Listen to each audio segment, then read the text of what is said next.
Em 1989, uma reunião organizada pelo Instituto Internacional de Economia, em Washington, propôs reformas para que os países da América Latina retomassem a trilha do crescimento e do desenvolvimento.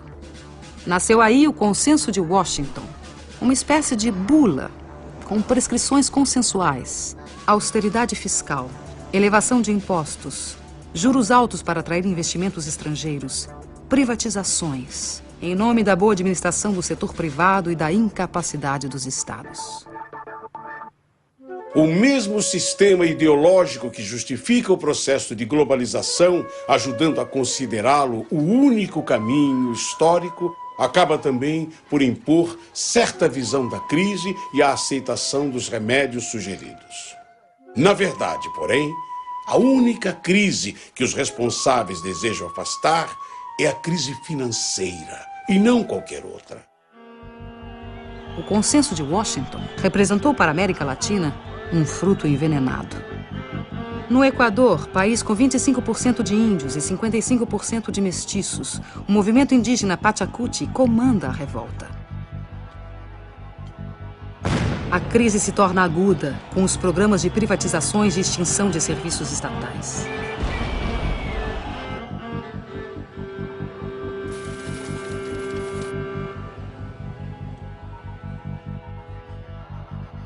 Em janeiro de 2000, a completa dolarização da economia provoca um grave levante popular que termina 15 dias depois com a queda do presidente.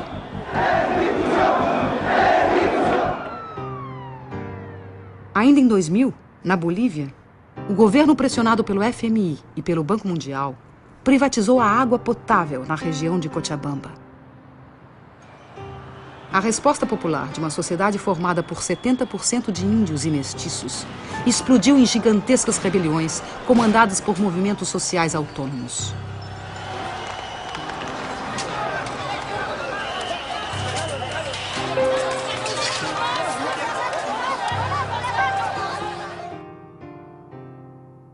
O governo perdeu o controle e reagiu como de hábito.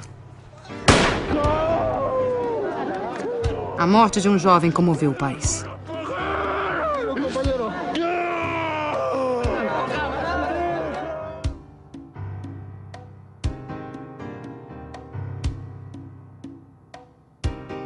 A pressão popular obrigou a desprivatização da água.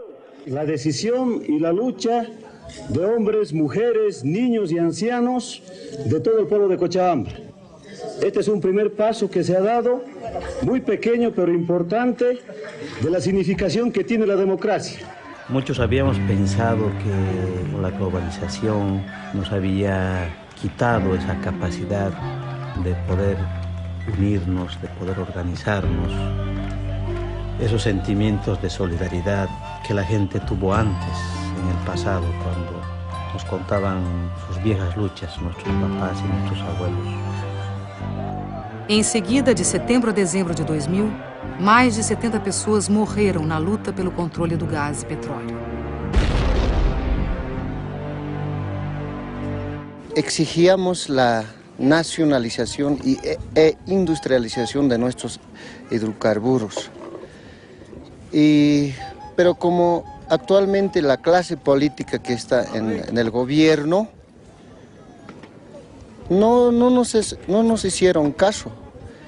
De inmediatamente ellos se juegan con el pueblo y todas las leyes y las decisiones que toman en el Parlamento siempre están en contra de los pobres. Nosotros tenemos un lema. Ese lema es el alto de pie, nunca de rodillas. Mira, el kilo de 10 kilos aquí nos está vendiendo a 25 bolivianos y allá a 60 centavos de dólar dice que venden en bruto. Y eso no es justo, señorita periodista, que nos haga de esta manera. Más al contrario, deberíamos de tener nosotros el gas a bajo precio para los bolivianos y para los extranjeros. Hubiese sido en un precio más alto, tal vez así. Pero ni aún así no estamos conformes. No. Aquí queremos que se nacionalice y que se nacionalice. Eso es lo que queremos nosotros.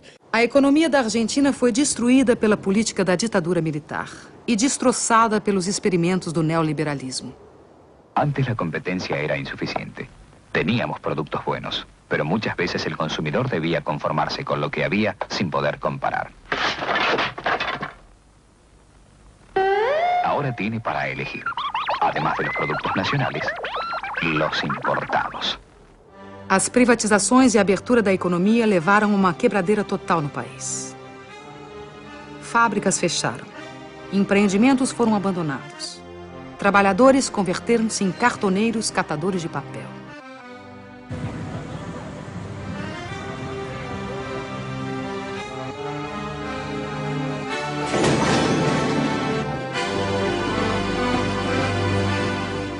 O panelaço no final de 2001, que derrubou 3 presidentes da República em 2 semanas, levou às ruas cidadãos da classe média, que da noite para o dia, pela desdolarização da economia, tornaram-se os novos pobres do país. Estamos llenos de canallas, atorrantes, vendepatria, sinvergüenza. Menem, Cavallo, de la Rúa, Dualde, todo Rucao. Es peor que lo que han hecho los bancos extranjeros. Porque estos tipos han vaciado las empresas argentinas y han dejado sin trabajo a los argentinos que se están muriendo de hambre, querido. Los argentinos tienen que hacer conciencia y estar en la Plaza de Mayo y no salirnos de allí mientras no echemos a todas estas ratas salvajes que están usurpando el poder. Son asesinos, igual que Dualde, son narcotraficantes, ladrones y todo lo que ustedes le puedan agregar, porque han destruido jubilados, familias completas, desocupados y a los trabajadores, a todos han destruido, le han robado los ahorros, así como me los robaron a mí, le robaron a todo el mundo, no tienen vergüenza, son una vergüenza mundial. No Brasil, a privatização de grandes estatais gerou protestos isolados. O país entrou às cegas na modernidade. A ilusão da moeda forte e do consumo fácil anestesiou a população. Para o economista Joseph Stiglitz, Prêmio Nobel de Economia e economista-chefe do Banco Mundial entre 1997 e 2000, esse receituário violento não provém de análise econômica, mas de postura ideológica. The Washington Consensus was neither necessary nor sufficient for growth. There were countries like Bolivia that seemed to follow all the dictates of the Washington Consensus. They said, we felt the pain, when do we get the gain? And they waited, and they waited, and they waited, and they're still waiting. And then there are countries like China that did not follow the Washington Consensus, and they've grown and grown and grown. Agora, essa história que os Estados Nacionais estão diminuindo a importância é uma história da carochinha que os países ricos nos contam, porque o Estado Nacional, por exemplo, norte-americano, vai muito bem, né? Inclusive, digamos, bem do ponto de vista de força do Estado, com gastos militares como nunca houve antes, né? Com um empenho direto, digamos assim, dos agentes comerciais do governo americano para defender os interesses das empresas norte-americanas, o que é normal, aliás, né? Então, agora, aí eles nos dizem, não, o Estado não tem importância, quer dizer, não estou dizendo que eles, norte-americanos, mas esses pensadores da globalização muitas vezes nos dizem isso.